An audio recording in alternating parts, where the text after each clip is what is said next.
Bonjour à tous, bienvenue dans le 13h de RTI 1, accessible aux sourds et aux malentendants grâce à Assis Achimark.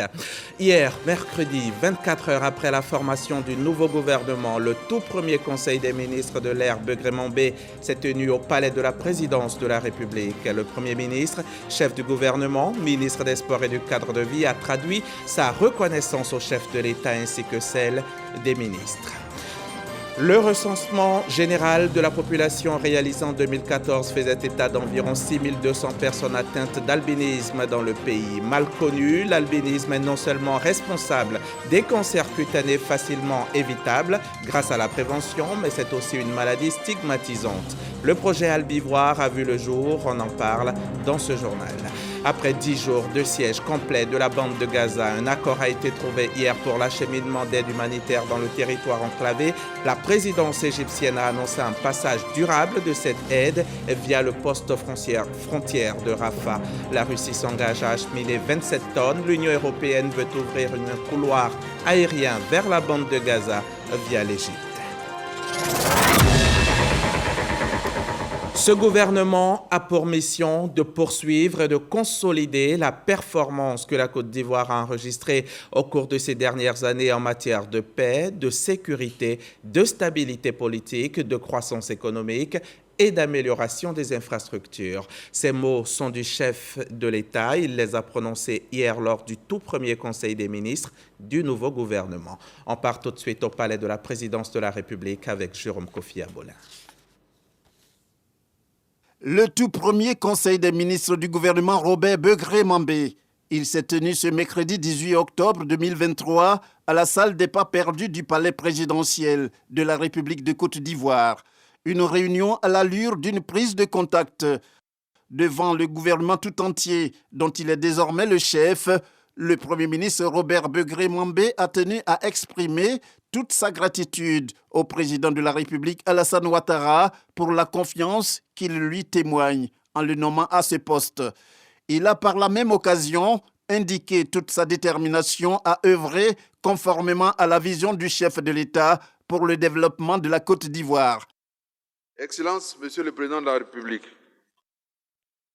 mes premiers mots à l'occasion de ce tout premier Conseil des ministres, suite à la formation du gouvernement ce mardi 17 octobre 2023, sont des mots de gratitude, de reconnaissance et de sincères remerciements à votre endroit, au regard de la confiance que vous avez bien voulu nous témoigner en nous désignant à la haute fonction de Premier ministre, chef du gouvernement, ministre des Sports et du cadre de vie. Excellence, Monsieur le Président de la République, la mise en œuvre du PS-Gouv, programme social du gouvernement, et du PJ-Gouv, programme jeunesse du gouvernement, et la revue de la feuille de route 2023 ainsi que le maintien de la dynamique économique dans la poursuite d'une coopération réussie avec les partenaires techniques et financiers seront au cœur de l'action gouvernementale au cours des 3 prochains mois. Pour tous ces défis et pour toutes les hautes instructions qu'il vous plaira de donner au gouvernement, nous pouvons vous assurer de notre détermination, de notre engagement inaliénable à poursuivre ces projets structurants qui vous sont chers et qui sont très importants pour la Côte d'Ivoire. Quand il prend la parole à son tour, le président de la République, Alassane Ouattara, se donne le temps de féliciter le nouveau Premier ministre pour sa nomination, le Premier ministre sortant pour son abnégation au travail, les anciens ministres reconduits et les ministres entrants pour leur mérite. Je voudrais, Monsieur le Premier ministre, chef du gouvernement, ministre des Sports et du cadre de vie, vous féliciter pour votre nomination à la tête du nouveau gouvernement. Votre nomination est la reconnaissance de votre riche parcours professionnel, politique et celui d'acteur de développement. Au regard de votre expérience tant au niveau du district d'Abidjan que dans le cadre de vos missions antérieures, de votre compétence et de votre sens élevé de l'État, je suis convaincu que vous saurez donner l'impulsion nécessaire à l'action gouvernementale en vue de poursuivre et consolider les progrès remarquables que notre pays enregistre depuis plus d'une décennie. Je vous souhaite, Monsieur le Premier ministre, chers frères, plein succès dans l'accomplissement de votre importante mission. Je félicite également les membres du précédent gouvernement qui ont été reconduits, ainsi que les ministres et les ministres délégués qui viennent de rejoindre l'équipe gouvernementale. Au regard de l'expérience de chacune et de chacun de vous, je suis convaincu que vous saurez relever les importants défis. Je réitère mes félicitations au Premier ministre Patrick Achi, mon jeune frère, pour l'important travail accompli à la tête du gouvernement et au service de la nation pendant plus de 20 ans. J'exprime ma gratitude aux ministres sortants pour leur contribution importante au développement de notre pays. Le président de la République, Alassane Ouattara, a par la suite mis l'accent sur ce que l'on peut attendre du gouvernement Robert Begré-Mambé, ne serait-ce que pour tenir compte des défis des temps nouveaux, comme l'organisation de la CAN, l'éducation, l'emploi des jeunes, la vie chère, la santé, la sécurité, le terrorisme, pour ne citer que ceux-là. Le nouveau gouvernement a pour mission de consolider les performances que notre pays a enregistrées au cours de ces dernières années en matière de paix, de sécurité, de stabilité politique, de croissance économique et bien sûr d'amélioration non seulement des infrastructures, mais des acquis sociaux indéniables des Ivoiriens. Le nouveau gouvernement doit bien évidemment relever les défis que traverse le monde et notre sous-région, ainsi que les différents chocs macroéconomiques qui se traduisent par une inflation généralisée, la hausse des taux d'intérêt mondiaux, avec pour conséquence la baisse du pouvoir d'achat des populations. Le gouvernement devra donc veiller à assurer l'approvisionnement du marché intérieur en produits alimentaires et en denrées de première nécessité, dans des conditions qui préservent le pouvoir d'achat des ménages, surtout les plus vulnérables. Au plan interne, le gouvernement devra assurer la bonne exécution du programme économique et financier conclu avec le FMI, avec la forte participation de Monsieur le Vice-président, en vue de consolider nos acquis et accélérer le développement économique et social du pays. Monsieur le Premier ministre, chef du gouvernement, en décidant de prendre en charge le portefeuille des sports vous-même, vous faites acte de responsabilité à nouveau face à l'enjeu que constitue la parfaite organisation de la 34e Coupe d'Afrique des Nations qui se tiendra dans notre pays du 13 janvier au 11 février 2024. Je rappelle qu'en 2017, alors ministre chargé des Jeux de la francophonie, quand je vous avais appelé au secours, vous avez en très peu de temps permis à notre pays d'organiser avec un grand succès la 8e édition de ces Jeux sous la coordination de feu le Premier ministre Amadou Gon Coulibaly. Je suis convaincu que les membres du gouvernement dont les compétences individuelles sont avérées sauront former une équipe soudée autour de vous pour relever l'ensemble des défis. Cette réunion du Conseil des ministres a enregistré la présence de la quasi-totalité des membres de ce nouveau gouvernement composé de 30 ministres et 2 ministres délégués, dont 6 femmes. Une présence qui indique clairement que le temps est donné pour la poursuite du chantier Côte d'Ivoire solidaire prônée par le président de la République, Alassane Ouattara. Vous l'avez vu, ce Conseil des ministres s'est tenu en présence de tous les membres du gouvernement, y compris les 4 entrants. Ces 4 nouveaux membres de gouvernement que Mahama Traoré a décidé de suivre, particulièrement lors de ce premier jour de classe. Il nous décrit aussi l'ambiance qui a prévalu lors de ce Conseil. À chaque Conseil des ministres, le protocole d'État s'affaire à la mise en place dans la salle des pas perdus du palais de la présidence de la République. Un exercice à réaliser avec délicatesse ce mercredi 18 octobre, jour de rentrée du nouveau gouvernement nommé la veille.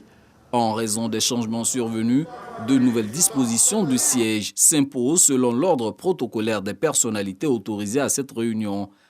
À l'extérieur de la salle, la presse, elle, s'est mobilisée pour ne rien rater de l'événement.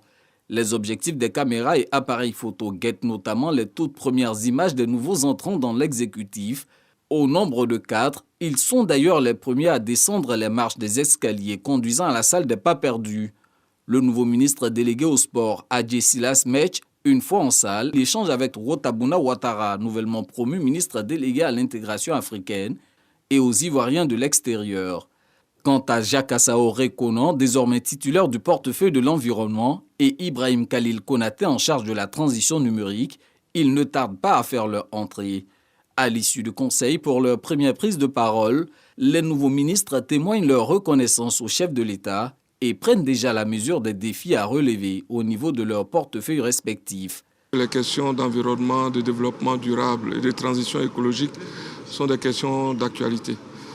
Le président de la République veut que ces questions soient traitées avec beaucoup plus d'entrain, beaucoup plus d'ardeur. Nous allons nous y mettre pour pouvoir donner satisfaction au chef de l'État. Célérité dans le travail, travailler proximité avec les populations. Nous avons écouté de façon studieuse le président de la République et nous comptons tout faire pour mériter la confiance. La Côte d'Ivoire va accueillir beaucoup d'acteurs du monde du sport. Il faut que les Ivoiriens soient prêts à démontrer encore leur hospitalité. Il faut que cette CAN soit organisée dans de meilleures conditions. Le président nous a demandé beaucoup de proximité avec les populations. Il nous a également demandé beaucoup d'humilité et il a souhaité que les dossiers soient traités avec célérité et diligence. Les instructions étant claires, nous n'avons plus qu'à nous mettre au travail. Et nous ne ménagerons aucun effort pour faire avancer l'action gouvernementale sur le dossier de l'intégration et des Ivoiriens de l'extérieur. Pour les ministres reconduits, cette confiance renouvelée du président de la République à leur égard est une source de motivation à servir la nation. Notre politique, cette fois-ci, va être axée sur vraiment les productions vivrières, au-delà des produits de rente, qui constituent une partie importante de notre économie. Nous espérons, pour les prochains mois en tout cas, achever tous ces chantiers et nous prenons cette reconduction comme une opportunité pour achever tous ces chantiers qui ont été ouverts au cours des dernières années. À l'ordre du jour du prochain Conseil des ministres annoncé pour le mercredi 25 octobre prochain, l'adoption du projet de loi de finances portant budget de l'État pour l'exercice 2024. Un reportage signé Mahama Traoré, Jérôme Begré, Assema Ambroise, Frodo Célestin et Jamasso. La KIDP accueille de nouveaux commissaires. 4 nouvelles personnalités sont désormais membres de la commission d'accès à l'information d'intérêt public et aux documents publics. Elles ont prêté serment cette semaine à la Cour d'appel d'Abidjan. Une cérémonie qui a été suivie de passation de charges entre Kébé Yacouba et Anne-Marie Konan-Payne, la toute nouvelle présidente de la commission. Sidonie Davila, reportage. Ils ont tous proclamé « Je le jure » en une cérémonie solennelle tenue ce mercredi devant la cour d'appel d'Abidjan. 4 nouveaux membres de la commission d'accès à l'information d'intérêt public et aux documents publics, KIDP, ont prêté serment. Ce serment marque ainsi leur engagement public envers la défense du droit à l'information et de l'accès aux documents publics pour les citoyens. Nous avons conscience de la responsabilité qui est nôtre, surtout qu'il s'agit de l'accès à l'information d'intérêt public et aux documents publics pour permettre aux citoyens d'interagir avec les gouvernants et aux gouvernants de mieux capter les besoins des citoyens.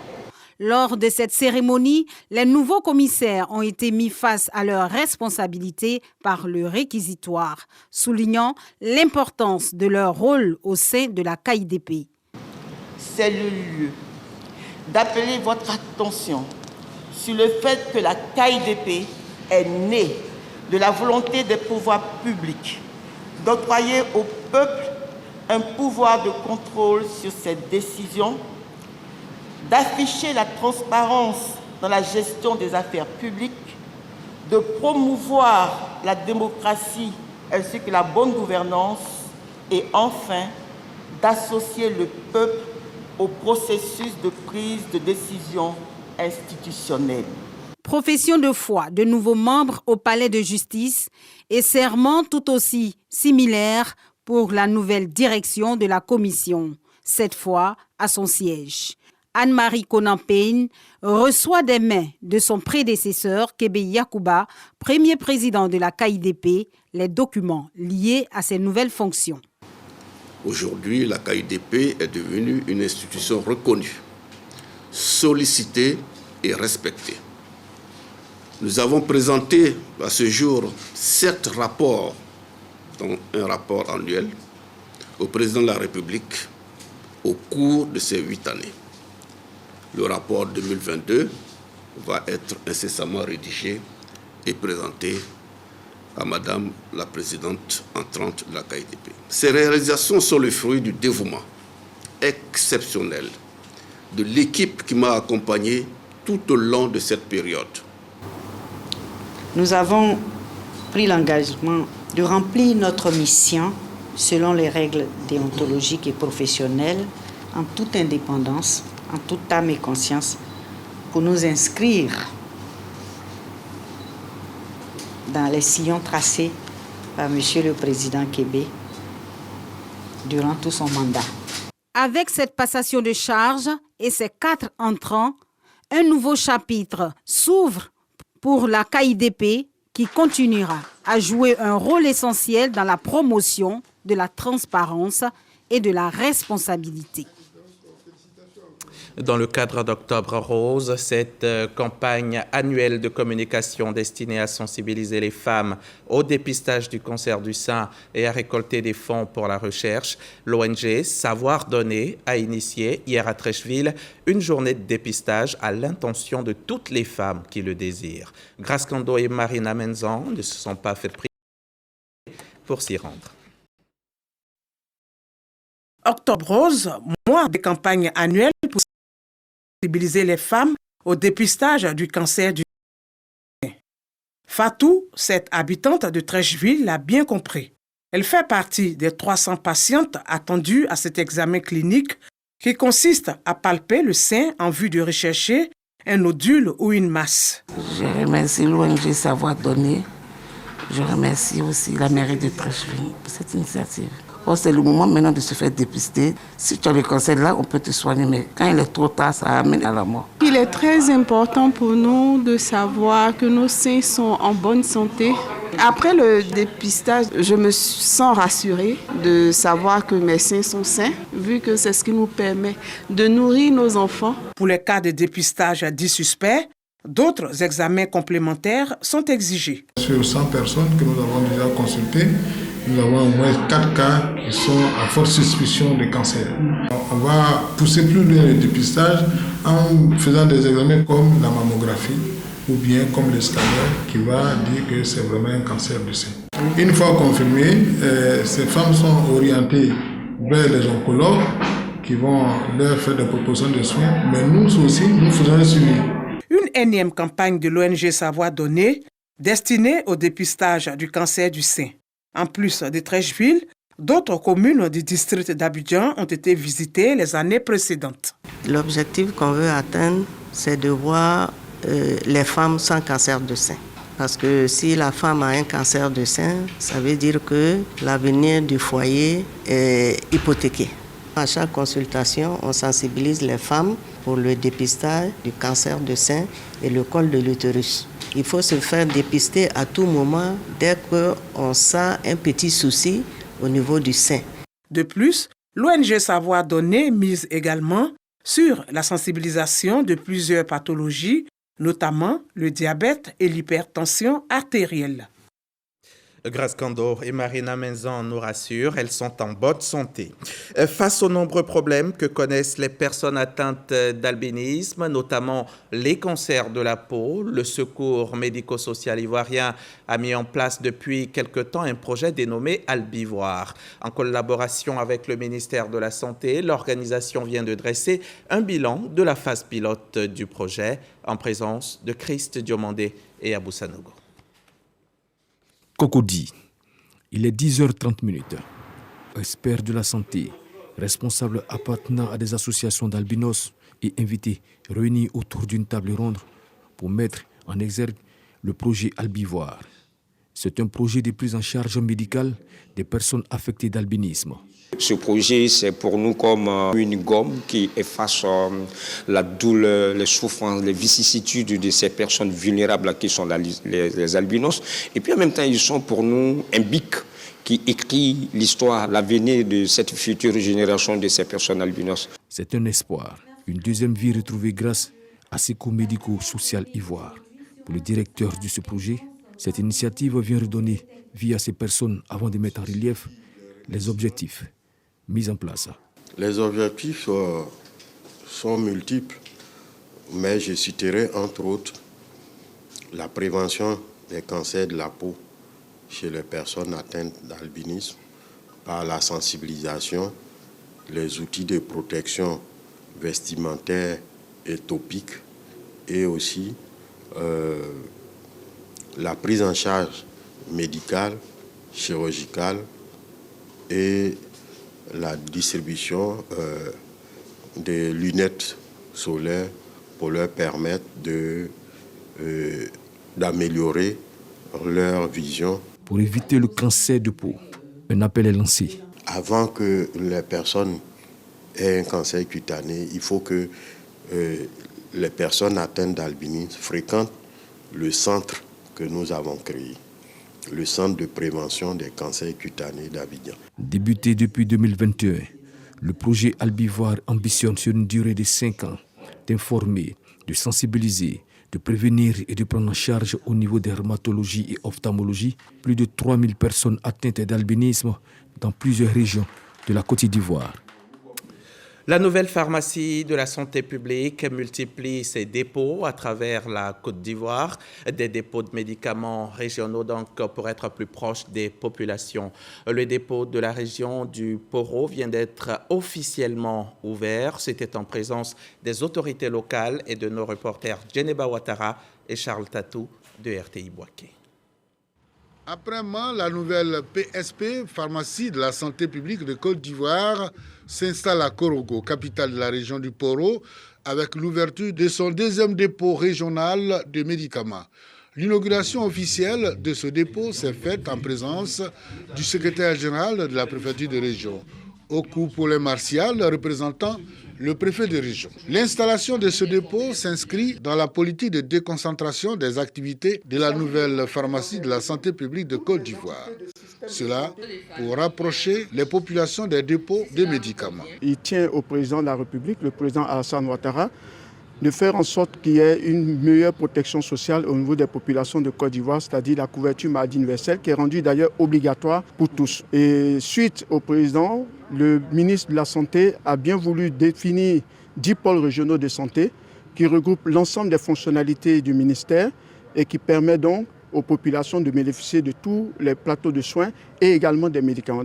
Les autorités locales saluent cette action de portée sanitaire. Le gouvernement travaille et le gouvernement traduit en actes ce qu'il promet, la couverture maladie de ces populations. Son indicateur qui le poursuit là, c'est 0 jour de rupture. C'est là que moi je trouve ma satisfaction. Notre souhait est qu'il fasse en sorte que les médicaments qui vont sortir d'ici, qui seront dans les différents centres, qu'on ne nous dise pas qu'il n'y a pas de médicaments, il n'y a pas de kit. Le dépôt s'étend sur une superficie de 1325 mètres carrés. Il se compose de 7 conteneurs de 40 pieds constitués en un bloc de 6 et un individuel, dont 5 de stockage et 50 plaques de panneaux solaires. Ce dépôt régional de médicaments va desservir 43 établissements sanitaires répartis sur 17 villes et localités du pôle régional d'excellence sanitaire de Korogo.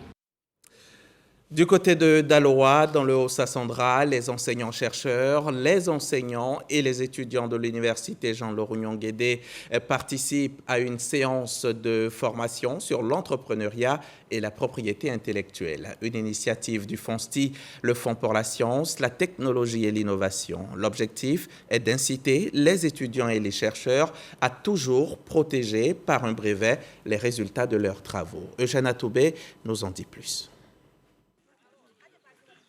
À l'amphithéâtre Tidou Abiba Sanogo de l'université Jean-Laurent-Guédé, enseignants et étudiants accueillent avec les honneurs dus au maître le professeur Biaka Zasseli sur le ton de la reconnaissance au FONSTI. Le Fonds pour la science, la technologie et l'innovation, engagé dans une franche collaboration avec cette structure universitaire à vocation agricole, lui apporte encore son appui. Appui illustré dans cette formation de ces enseignants-chercheurs et étudiants. Un renforcement des capacités portant sur l'entrepreneuriat et la propriété intellectuelle. Si toutes les universités arrivent à produire des biens immatériels, donc des créations intellectuelles, et qu'ils arrivent à en faire la promotion, le pays gagne en technologie, le pays gagne en argent, ça impulse le développement. Nous devons, au carrefour de la vie où nous nous trouvons, laisser les champs et puis aller vers la technologie et l'innovation verte, c'est-à-dire où nous utilisons nos matières premières pour en faire des techniques et des innovations que nous pouvons engager dans l'économie mondiale et devenir un pays effectivement et grandement émergent. Durant une semaine, face aux experts de l'OIPI, les enseignants vont disposer de larges connaissances des conditions d'obtention et de conservation des brevets, ainsi qu'une parfaite maîtrise de la procédure de brevetage. In fine, s'approprier les principes généraux des enjeux et outils de la protection de la propriété intellectuelle afin de protéger les résultats de leurs recherches. C'est une connaissance au niveau de la propriété intellectuelle. Actuellement, nous entreprenons des recherches sur la culture même du gingembre parce que l'itinéraire technique n'est pas encore développé. Les travaux qui sont faits au niveau de la transformation. Et nous sommes en train d'œuvrer dans ce sens pour que les paysans puissent accroître leur production. Que le gouvernement puisse investir davantage dans la recherche dans notre pays, afin qu'effectivement, on puisse conserver nos cerveaux. Si une politique assez huileuse est mise en place au niveau national, je crois bien pour ma part qu'effectivement, les chercheurs resteront chez eux pour pouvoir apporter leur plus-value. Le FONSTI a réitéré à la présidente de l'université Jean-Laurent-Guédé, Dr Ouattara Net, sa disposition à financer les projets portés par ses chercheurs dans divers domaines de la recherche et de l'innovation. Le FONSTI a également réitéré à ceux-ci son exhortation à breveter leurs résultats. Après 10 jours de siège complet de la bande de Gaza décidé par Israël en réponse aux attaques du Hamas du 7 octobre, un accord a été trouvé mercredi 18 octobre pour l'acheminement d'aide humanitaire dans le territoire enclavé. Le président américain Joe Biden, en visite en Israël, l'a annoncé. L'État hébreu a confirmé son feu vert et dans la nuit du 18 au 19 octobre, la présidence égyptienne a annoncé un passage durable de cette aide via le poste frontière de Rafah. La Russie s'est engagée ce jeudi matin à acheminer 27 tonnes. L'Union européenne veut, elle, ouvrir un couloir aérien vers la bande de Gaza via l'Égypte, mais certaines voix en Israël dénoncent un geste fait sans concession du Hamas sur les otages israéliens. Et voilà pour votre édition. Merci de votre confiance. À demain à 13h, ici même sur la chaîne qui rassemble.